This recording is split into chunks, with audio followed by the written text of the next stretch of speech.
Rakesh Kumar Gupta, ji advocate, district court Ludhiana. Sir, captain Amarinder Singh को लेकर जो केस चल रहा है वो केस की तरफ से आप किसकी तरफ से वकील हैं और क्या इस समय पोजीशन है इस केस की? मैं इनकम टैक्स डिपार्टमेंट की तरफ से एडवोकेट हूँ। इनकम टैक्स डिपार्टमेंट ने 3 कंप्लेंट्स फाइल की हैं। सबसे पहले जो कंप्लेंट फाइल की थी वो रणिंदर सिंह के खिलाफ की थी under section 277 of the income tax act. उसके बाद फिर कैप्टन अमरिंदर सिंह के खिलाफ फाइल की कंप्लेंट, वो भी 277 की ही है। और फिर एक कंप्लेंट फाइल की रणिंदर सिंह के खिलाफ, वो सेक्शन 276C की है जो कि पेंडिंग है। उसमें पहले समनिंग ऑर्डर हो गए थे इन दोनों के, और उसमें फिर इन्होंने उस समनिंग ऑर्डर को चैलेंज किया रिवीजन डालकर, जो कि श्री आर के बेरी एडिशनल जज साहब ने डिसाइड किया था। उन्होंने वो जो इनकी एक्सेप्ट करके पार्टली, तो वो केस रिमांड कर दिए थे CJM साहब को टू रिकॉर्ड द एविडेंस। अब उसमें एविडेंस जो है वो रिकॉर्ड हो चुका है और उस पर कंसिडरेशन चल रहा है। तो कंसिडरेशन के बाद जो है वो कोर्ट इनको जब ऑर्डर करेगी, समनिंग के ऑर्डर कर सकती है, या जो भी होगा वो कोर्ट ने देखना है कि समन करना है या नहीं करना, उसमें पेंडिंग है। इन दी मीन टाइम हमारी एक हाई कोर्ट में एक केस चल रहा है जो कि हमने आर के बेरी जी के ऑर्डर को चैलेंज किया है। तो अब वहाँ पर जो केस चल रहा है उसके बाद ही अब जो लोअर कोर्ट है उसमें उसका केस चलेगा।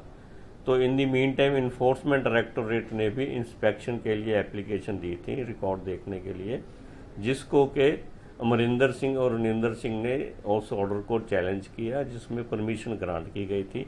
और वो case at present Shri Rajkumar additional session जज साहब लुधियाना के पेंडिंग है। तो during the pendency of those criminal revision part arguments were heard.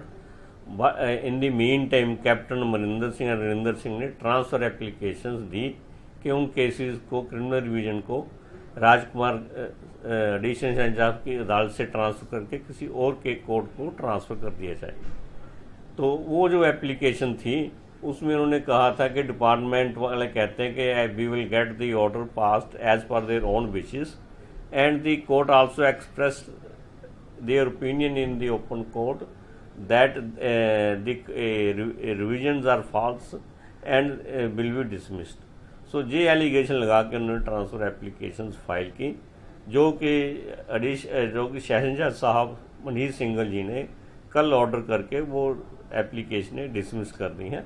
और जो केस क्रिमिनल रिविजन चल रही हैं वो अब श्री राजकुमार एडिशनल सेशन जज साहब ही सुनेंगे उनको। वहाँ पे 9/8 लगी हुई है उन केसेस में। और इस केस में आगे क्या होगा, कैसे चलेगा इस केस का? यानी जो क्रिमिनल रिविजन है वो तो अपने राजकुमार जी के पेंडिंग है। जो मेन केसेस हैं क्रिमिनल केसेस वो श्री सुमित मक्कड़ जी CJM साहब के पेंडिंग है। उसमें इनको समनिंग ऑर्डर हो सकते हैं और इनको फिर कोर्ट में पेश होना पड़ेगा अगर कोर्ट इनको समन करती है।